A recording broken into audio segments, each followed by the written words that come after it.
Media media media, आजकल हर जगह ये लफ्ज़ आपको सुनने में आता है और आज मैं आपको दोबारा ये लफ्ज़ सुनने पे मजबूर करूँगा because now we are in a topic which is about settings but for media.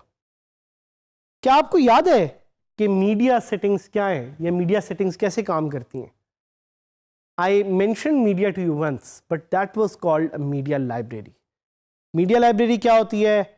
It is a place where you can store a lot of content and that content has rules and because that content has rules इसीलिए हम media की settings को सीखने जा रहे हैं, हम देखने जा रहे हैं कि कैसे मीडिया की सेटिंग्स को हम मैनेज कर सकते हैं, हम कंट्रोल कर सकते हैं और हम ज़्यादा ऑप्टिमाइज कर सकते हैं। सेटिंग्स के बारे में दोबारा बताता चलूँ कि this is the brain of WordPress, this is the part where you will be able to manage everything about WordPress. Honestly, settings का एरिया वैसे तो आप रोज रोज एक्सेस नहीं करेंगे, बट जब भी आप एक्सेस करेंगे it's important that you know exactly what to do. ये बिल्कुल आपकी एक समझ लें जिस तरह एक गाड़ी होती है कि गाड़ी का इंजन पड़ा हुआ है और गाड़ी के इंजन को आपने रोज देखना तो नहीं है, बट जब भी आपने इंजन को खोलना है तो आपको पता होना चाहिए कि क्या करना है। और मैं तो यहाँ तक कहूँगा कि अगर आप खुद सही तरह से नहीं समझ सकते इस एरिया को तो you can always ask an expert. It could be a friend, it could be a family member, it could be anyone in your circle who knows कि ये क्या चीज़ हो रही है, because this is the brain of WordPress. Do not underestimate the settings area. I cannot stress enough on this. मैंने ये बहुत बार पहले आपको बार बार चीज़ कही हुई है, बट बीवेयर, क्योंकि अगर आप इसमें किसी भी तरह की गलत कॉन्फ़िगरेशन करेंगे आपकी साइट बैठ जाएगी और जब आपकी साइट बैठ जाएगी तो आप भी बैठ जाएंगे। आप बैठ जाएंगे तो पूरी कम्युनिटी भी बैठ जाएगी और कोई भी पैसे नहीं बनाएगा। At the end of the day we are here to learn how we can make money and at the same time how we can learn together and how we can grow this community together. Settings को आराम से सोचें, समझें, दोस्तों के साथ discuss करें, बैठें, फिर इस पे अमल करें। अब बात करते हैं मीडिया सेटिंग्स के बारे में।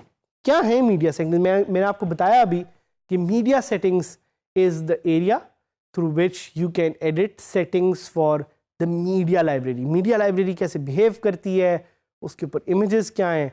So the media settings define the default image sizes that are created when an image is uploaded. WordPress पे क्या होता है? जैसे WordPress पे आप एक इमेज अपलोड करते हैं, WordPress through its machine learning sees कि इस इमेज के कौन कौन से पोर्शंस बनाने, कौन कौन से सेगमेंट्स बनाने, कौन कौन से साइजेस बनाने, एंड बेस्ड ऑन दो sizes it provides you the option कि आप इमेज को लार्ज सेलेक्ट कर सकें, स्मॉल सेलेक्ट कर सकें। सो इन मीडिया सेटिंग्स में you can change these sizes. आपने देखा होगा कि जो थंबनेल है वो हमेशा स्क्वायर होता है। वो स्क्वायर क्यों होता है? Because you define it in settings कि मुझे ये मीडिया थंबनेल इस साइज का चाहिए। अगर आप मीडिया थंबनेल की सेटिंग्स को चेंज करेंगे तो you can also get thumbnails of different sizes. You can also configure whether your uploaded media files are stored in folders based on the year and month of the upload। भाई अगर आप चाहते हैं कि आप ये डिफाइन कर दें कि जो मेरी मीडिया अपलोड्स हैं उनको मंथ बाय मंथ कैटेगरी में अपलोड कर दें, स्टोर कर दें, वो भी आप इसी प्लेटफॉर्म जो कि सेटिंग्स का प्लेटफॉर्म है उससे आप कर सकते हैं। So it's very important because this area allows you to make all these changes which are going to be very critical to how images work। और साथ ही साथ it's not just about images। Media library में मैंने आपको बताया था बहुत सारी और चीज़ें भी अपलोड हो सकती हैं। क्या क्या? रिमाइंड कराएं मुझे। सबसे पहले images or one image is worth more than 1,000 words। Images make websites beautiful, they make websites visual। और इसीलिए ये वो एरिया है जिधर आप इमेजेस को एडिट कर सकते हैं। There are a few plugins which will also give you the opportunity to enhance the media settings to edit things like audio, video, but by default आप सिर्फ यहाँ पे images ही की settings को change कर सकते हैं. So दो major settings हैं इधर. एक जैसे कि मैंने आपको बताया कि आप image के different sizes को change कर सकते हैं और आप uploaded files के organized folder structure को यहाँ change कर सकते हैं. Be very careful because WordPress uploads a lot of files. For every file that you upload, WordPress will create 5 other files. इसका क्या मतलब है? इसका मतलब है कि अगर आपने एक फाइल अपलोड की है WordPress पे तो वो उसकी 5 फाइल्स खुद बनाएगा और अगर आपने 100 फाइल्स अपलोड की हैं तो वो उसकी 500 फाइल्स खुद बनाएगा.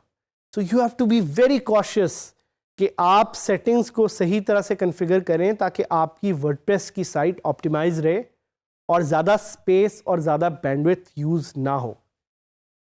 क्या करते हैं अब हम चलते हैं लाइव ताकि आपको मैं दिखा सकूं कि ये जो फाइल्स हैं ये कैसे अपलोड हो रही हैं, ये कहाँ अपलोड हो रही हैं and how we can change them in settings. So अब देखते हैं कि वर्डप्रेस इमेजेस को अपलोड कैसे करता है. सबसे पहले मैं जाऊँगा गूगल पे और मैं एक इस्लामाबाद बल्कि पाकिस्तान से रिलेटेड इमेज डाउनलोड करूंगा.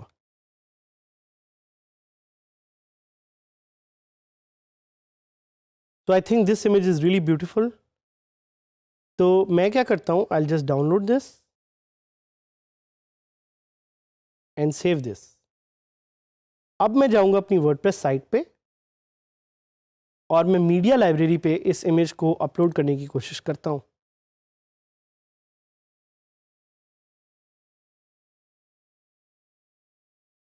अब आप देख रहे हैं ये इमेज अपलोड हो गया है. So I will go to my library and I will click on the image. So you can see this image has been uploaded here. But something interesting that WordPress doesn't show you is for every image it uploads 5 different separate images जो कि different sizes के हैं. इसको live दिखाने के लिए I'll create a new post and add media करके. अब आप देखें कि इस इमेज को मैं सिलेक्ट करूंगा. अगर मैं इसका थंबनेल सिलेक्ट करूं तो वो छोटे साइज में आएगा. अगर मैं इसका मीडियम साइज सिलेक्ट करूं तो वो किसी और साइज में आएगा. दिस शोज यू कि WordPress uploads media files in different sizes. अच्छा, जैसे अब मैंने आपको दिखाया कि पोस्ट में डिफरेंट इमेज के साइजेस हैं. So now what I can do is I can go to settings media and यहाँ पे आप देख सकते हैं कि डिफरेंट फाइल साइजेस आपको नजर आ रहे हैं जिनको आप चेंज कर सकते हैं. I can change them if I want. अगर मुझे थंबनेल अपना बड़ा चाहिए, मुझे साइजेस उसके चेंज करने, anything that I want I can change it here. तो मैं आपके सामने ये करता हूँ कि मैं थंबनेल का साइज चेंज कर देता हूँ. मैं कहता हूँ कि मुझे अपना थंबनेल बहुत ही छोटा चाहिए, 50 pixel by 50 pixel. I'll click on save changes and I'll try to add the same image again. I'll go to a post, add media पे मैं जाऊंगा. मैं पुराने इमेज को डिलीट कर रहा हूं और मैं आपके सामने अब एक नया इमेज करने लगा हूं upload with the new settings. So जैसे ही मैं ये न्यू सेटिंग्स के साथ इमेज को अपलोड करूंगा, थंबनेल नाउ सेज कि 50 बाय 33 का उसने एक थंबनेल क्रिएट कर दिया. I click on insert post and now you will see कि वो चुन्ना मुन्ना सा छोटा सा जो थंबनेल है वो वहां पे आ गया. सो सेटिंग्स से मैं इसको इनेबल डिसेबल कर सकता हूँ, चेंज कर सकता हूँ. I would encourage you to do this as well. दोबारा जाते हैं सेटिंग्स मीडिया पे और यहाँ पे एक लास्ट ऑप्शन है, वो है organize my uploads into month and year based folders. I would highly suggest कि अपनी साइट को ऑप्टिमाइज रखने के लिए आप इसको इनेबल रखें. एक और प्लगइन है जिसका नाम है ऑटो जनरेट थंबनेल्स. इस प्लगइन के बारे में मैं आपको इसलिए बता रहा हूं कि ये प्लगइन आपको अलाउ करेगा to create thumbnails of old posts या पुरानी इमेज लाइब्रेरी में से आप थंबनेल्स को रीजनरेट कर सकते हैं based on the new settings that you have done.